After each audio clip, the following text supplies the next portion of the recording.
Those guys that were involved in that 14-game season bring a ton of experience.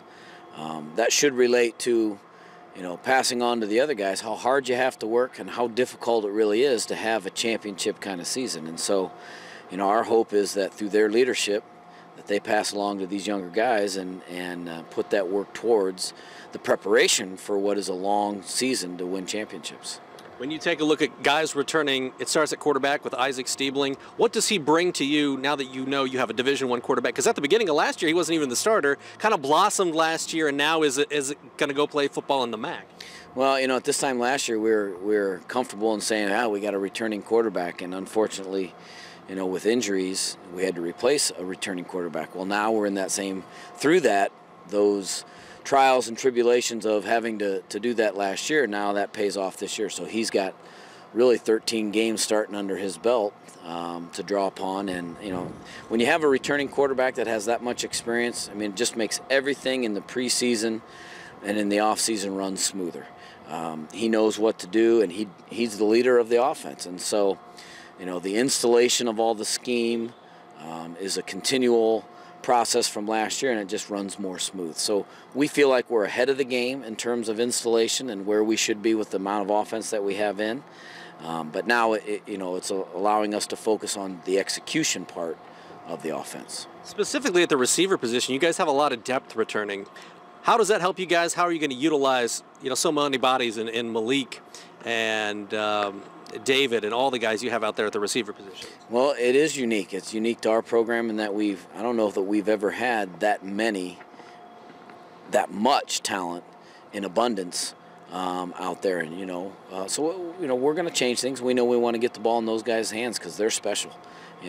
Malik, David, Matt Kippenhammer, and then the guys toting the rock. All of our ball toucher guys are very talented and have a lot of speed. So, as coaches, we got to be smart and get the ball in their hands. Do you ever kind of revamp what you're doing offensively? Because Snyder's known for big offensive line, kind of ground and pound. You ever think, well, maybe this year a little bit more air attack? Well, I think we have to. I think, we graduated a lot of guys on the offensive line, and so certainly at the beginning of the season, as those guys get some more experience under their belt, we need to put the ball in our most capable guys' hands. And I think our core offense will always be the same, but certainly as coaches, it's smart on our end to get the ball in the hands of the guys that are the more talented guys. Defensively, you really graduated some solid players, some spectacular players as well. Where are you at as far as the defensive side of the football goes? Well, I think we'll be led by, on the defensive line, Marcus Green, who's a returning starter, really had a great second half of the season last year. Kind of just figured out how good he could be, and through the playoffs, played excellent in that playoff run. And he'll lead us on the defensive line. Everything starts with the defensive line, and he's really leading a bunch of young guys that'll be playing that we think will be good, but they're young. So it helps to have Marcus and his experience to help bring those guys along.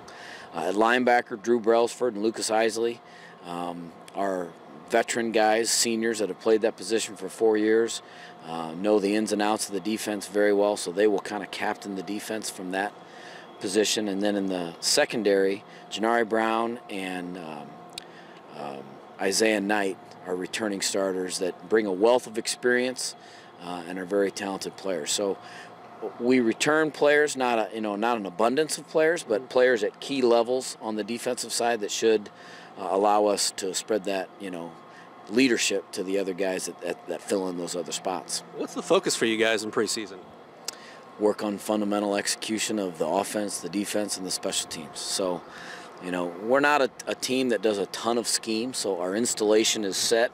It's more about the repetitions at everything to get fundamental execution at every position so that kids know where to line up, where their eyes should be, where should I go when the ball's snapped, what should my body position be in, and just getting repetitions at each of those techniques. Final question, what is the goal for Snyder here in 2015?